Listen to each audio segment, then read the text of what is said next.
te retrouver pour cette vidéo. On va parler d'un phénomène géobiologique dont les influences ne sont pas du tout sympas et que j'ai trouvé en faisant la géobiologie, l'étude du lieu, géo, la terre, bio, le vivant, logie, l'étude du vivant, l'étude du lieu, ce qu'on appelle la médecine du lieu dans lequel on va apporter des correctifs pour neutraliser toutes ces influences dont tu as peut-être même pas connaissance, que ce soit les cours d'eau, que ce soit les failles, les cheminées cosmotelluriques, les volumes bouchés, que ce soit les phénomènes énergétiques, tout ce qui s'est passé dans le lieu, tout ce qu'on a dans le sous-sol, les énergies parasites et j'en passe des vertes et des pas mûres, sans compter la pollution électromagnétique qui est intensive et les réseaux, ces bandes d'énergie, ce filet de pêche qui nous entoure et qu'on enlève. Et là, je te dis pas comme on se sent mieux. Alors aujourd'hui, en travaillant sur plan et avec un pendule, je travaille sur ce qu'on appelle des volumes bouchés et notamment, tu entends le bruit de l'eau. On va parler de l'eau. Alors, si tu ne me connais pas encore, je suis Christine Ruzonte.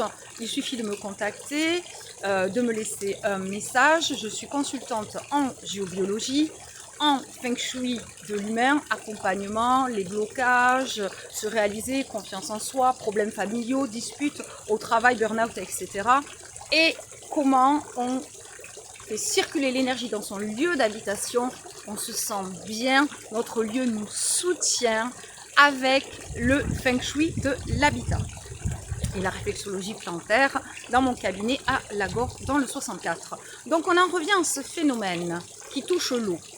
Donc si tu te souviens, nous on n'a pas connu ça, toi peut-être pas, mais nos aïeux, nos grands-parents, nos parents ont connu le fait d'aller chercher l'eau à la source, mais surtout au puits.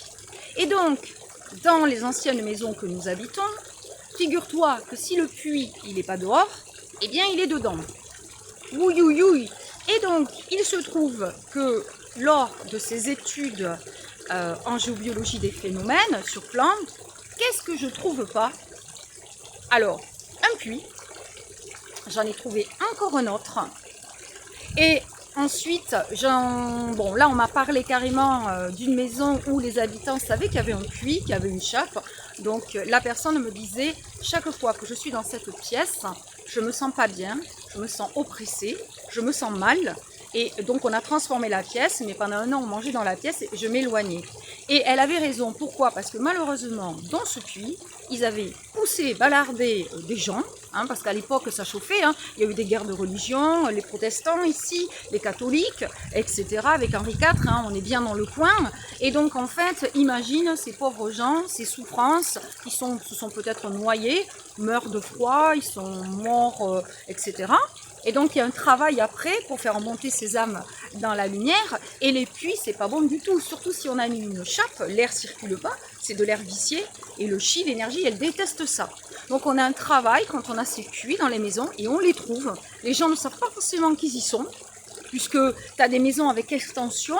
Et donc, avant, c'était une ou deux pièces, avec les anciens à la maison. Eux, ils enlevaient l'influence de l'eau, des failles, les animaux, les étables, etc., les dépendances, ils laissaient. Et souvent, on habite des dépendances où on a agrandi la maison. Donc, tout ça, ça n'a pas été travaillé. Et souvent, il y avait les puits.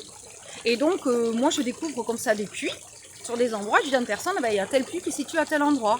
Voilà, ou autre. Et bien sûr, j'ai tout un travail, une méthodologie pour nettoyer ce puits énergétiquement et également le rendre positif et le neutraliser. Voilà, parce qu'un puits, pas bon du tout, du tout, du tout. Autre petit conseil, si vous avez un puits dehors, surtout pas une chape fermée hermétique, plutôt une grille, et fleurissiez bien votre puits, mettez de belles fleurs harmonieuses qui fleurissent, ça peut être des primevères autour, ça peut être des géraniums, enfin vous aurez des idées, des fleurs toutes seules, qui sont gaies, qui sont pleines de couleurs et qui remontent ce lieu. Voilà, bon, et bien écoutez, aujourd'hui on a parlé du puits, c'est plus caché dans nos maisons, des fois on trouve des surprises et je vous dis à la prochaine fois pour une autre petite vidéo sur ces phénomènes qu'on a sous nos lieux d'habitation ou alors une petite vidéo, on verra, sur le feng shui de l'humain ou sur le feng shui de l'habitat. À très vite, merci pour vos pouces, pour m'encourager,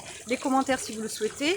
Surtout, vous pouvez vous abonner, c'est gratuit et c'est c'est encourageant également et c'est gentil et ça fait plaisir.